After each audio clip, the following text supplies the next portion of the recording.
What would you do if the one person the world trusted was the one controlling every part of your life?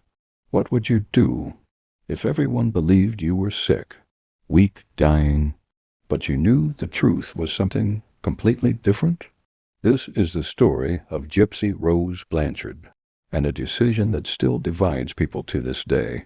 From the outside, everything looked tragic, but inspiring. Gypsy was seen as a fragile young girl, trapped in a wheelchair, battling multiple life-threatening illnesses.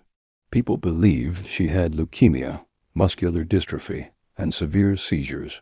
She appeared small, quiet, and completely dependent on her mother for survival. And standing beside her was her mother, Dee Blanchard. To the world, Dee was extraordinary, a devoted caregiver who never gave up on her sick child. She was praised, supported, and admired by everyone who heard their story. Communities came together to help them. Donations poured in, and strangers offered support. They were even given a home through Habitat for Humanity. It looked like a story of resilience, love, and sacrifice. But behind closed doors, it was something else entirely, because the truth was far darker than anyone imagined. Gypsy wasn't dying. She wasn't even seriously ill. She could walk, she could eat on her own, and many of the conditions her mother claimed simply weren't real, and yet she lived every single day as if they were. Dee controlled everything, what Gypsy wore, what she said, how she acted. She kept her isolated from the outside world, limiting any chance of independence.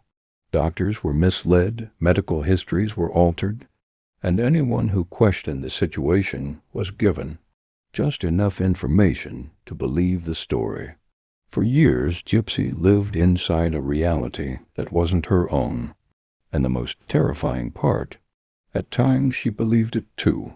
But as she got older, something began to shift. Small moments didn't add up. Feelings she couldn't ignore started to grow stronger. Questions formed in her mind, questions she wasn't supposed to ask. Deep down, she knew something was wrong, but knowing the truth didn't mean she could escape it, because to everyone else, her mother was still the hero, and Gypsy was still the helpless girl in the wheelchair. There was no easy way out, no one to turn to, and no one who would believe her, until the internet changed everything. In secret, Gypsy created a world for herself online, a place where she could speak freely and be someone else, someone normal. That's where she met Nicholas Gadijan. At first, it was just conversation. Then it became connection. And eventually it became something much deeper. For the first time in her life, Gypsy felt seen, understood, like she wasn't alone anymore. And with that connection came a new idea escape, but not the kind of escape most people would think of. Not running away, not telling the truth to authorities. Something far more extreme. As their relationship grew, Gypsy told Nicholas everything, the lies, the control, the fear she lived with every day. And together they began to form a plan that would change everything. In 2015, Nicholas traveled to Gypsy's home. That night, while Gypsy waited in another room, he stabbed Dee Blanchard to death. In a single moment, years of control came to an end.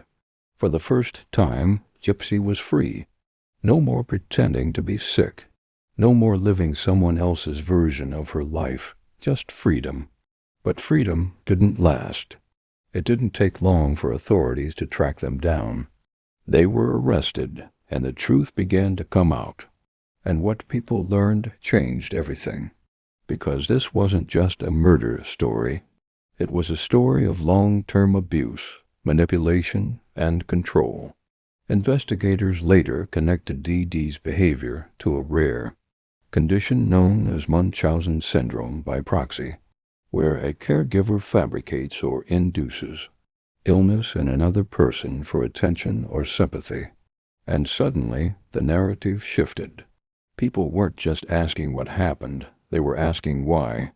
Was Gypsy Rose Blanchard a victim pushed beyond her limits? Or was she responsible for a decision that crossed a line no one should ever cross? In court, Gypsy pleaded guilty to second-degree murder and was sentenced to prison, while Nicholas John received a much harsher sentence and remains behind bars. Even now, this case continues to divide opinions. Some believe there is always another way, that no matter the circumstances, taking a life can never be justified. Others believe Gypsy's entire life was shaped by control, fear, and psychological abuse, and that her actions came from a place most people will never truly understand. And that's what makes this story so powerful, because it forces you to think beyond simple right and wrong. It forces you to imagine a life where your voice is taken away, where your reality is controlled, where escape feels impossible. And then it leaves you with one question. If you were in her position, living that life, facing that reality, what would you do?